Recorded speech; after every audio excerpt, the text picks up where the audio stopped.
Trent Cotney and John Kenney are dedicated to helping the construction industry with legal business and safety challenges. Welcome to this week's episode of Law and Mortar. Hey, this is Trent Cotney. I'd like to welcome everybody to another episode of Law and Mortar. As always, I've got John Kenney with me. John, how are you doing? Doing great. It's great to be back. Great to be here. Yeah, I know it's been a good week. We've had a lot of great things happen. A lot of stuff going on in the news lately. It looks like there's some additional regulations on the horizon. One of the things that caught my eye here recently, the last couple of days, was a petition that was filed with the EPA to basically say that discarded PVC would be hazardous waste. And with that, there comes a lot of disposal requirements and everything else. Obviously, in construction, it doesn't matter if you're, roofing or walls and ceilings and closures or whatever. There's usually some type of PVC product that you're using. So this could have a potential big impact on the industry, especially if that categorization of hazardous materials stands. Now, obviously, this is just a petition. There's a long way to go. There'll be a lot of back and forth, but that's something that's a little scary for me. So what do you think about that, John? Yeah, I mean, it is when you think about it. I mean, it's not, like you say, it's not just roofing. I mean, that'll be a major problem for PVC systems for sure, but it's in all aspects. It's in plumbing, and it's in wall boards and stuff now. It's also in ceiling grids. There's also PVC and a lot of electrical stuff, and furniture. Right. So, you got a big problem if this takes off. It's going to be a lot of cost for a lot of issues. Yeah. Yeah. And, I think this is going to be a sign of the times as far as regulation. It's, you and I were talking before we got on here. It's hard to keep up with the stuff. It seems like every week there's something new that affects construction. And, you and I, we deal in this world, but I feel bad for a lot of the contractors that are out there trying to keep up with the stuff. So, yeah, we'll keep our eyes on it and report back to you guys as we hear stuff. John, I kind of want to talk a little bit about the business aspect, and I know you've got your ear on the ground as far as what contractors and trades are facing out there, what their big operational business issues are. Why don't you talk a little bit about that? Yeah, so I mean, there's a couple surveys that were taken, through the ABC and AG. American General Contractors and the Subcontractor Association, and in roofing too. So you combine all them, and plus what I hear speaking around to the different contractors, it leads in one pretty solid direction for everybody.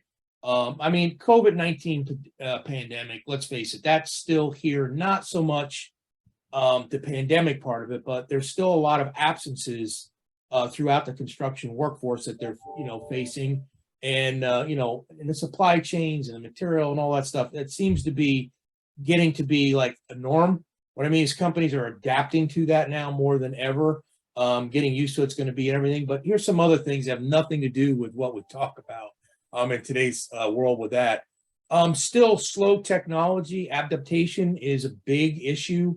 There's a lot of technology out there, but some companies are finding a biggest problem is when they're getting this technology, that it's changing so fast, and they're starting to realize you got to get away from a lot of customized software programs that were very popular in construction because you can't keep up with the updates. But some of the things that they are coming in that were very slow to adapt, and we've talked about a little bit this before, but drone technology is taken off very quickly into construction, not just for going out and looking at your roof, but also for safety reasons, checking out job sites, doing checks for different inspections, and it's really coming on. So that's something that's going to have to be adapted. VR, virtual reality, starting to see more and more of that in training. Robotics and 3D printing. You are now starting to see 3D printing starting to become a little more, I don't want to use the word mainstream at this point because it's pretty much over there. Still getting on, but it's a lot. But we're slow to adapt in construction as a whole to other industries using the same technology. That's what we're comparing it to. Touch on a couple other things, and I'll kick it back to you for what you got on this. But the number one killer out there right now is shortage of skills. It's not getting better, it's getting worse. It's actually getting scary now that 21% of the construction and roofing workforce is over 55 and less than 9% is under 26. Those are some alarming stats because you got a big rate getting ready to go out and there's really nothing to fill it whatsoever except for the people that are already in there. So those are some things to keep in mind. I know everyone's working on this in the industry, but I really think we've got to develop some really out-of-the-box strategies on this, and quickly. It's coming. Worker safety you got something to add on that before we move on, Trent? No, go ahead. Okay, worker safety, and I know you're going to really be able to get some insight into this, but I'm seeing a big uptick in injuries and accidents and dumb things going on out there in the safety world with contractors. They're not so much directly. I'm getting contractors I'm working with having those problems, but I'm hearing more and more job sites out there where things are happening, which we know what happens. OSHA gets more active. It doesn't do anybody any good when it starts to roll that way, and insurances will go up. The other thing which kind of ties, it's not really part of the fact that we can't get skilled labor, but this is the workforce that there. Over the last 20 years in construction and in roofing, both studies were done, stagnant levels of production.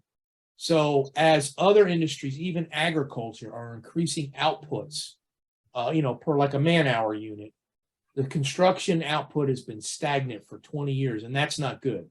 As technology takes over and the buildings become more complicated to build and roofing systems are going to be more complicated, especially getting into green technologies and solar and all that, stagnant production levels of learning and developing and adapting, that's really not good.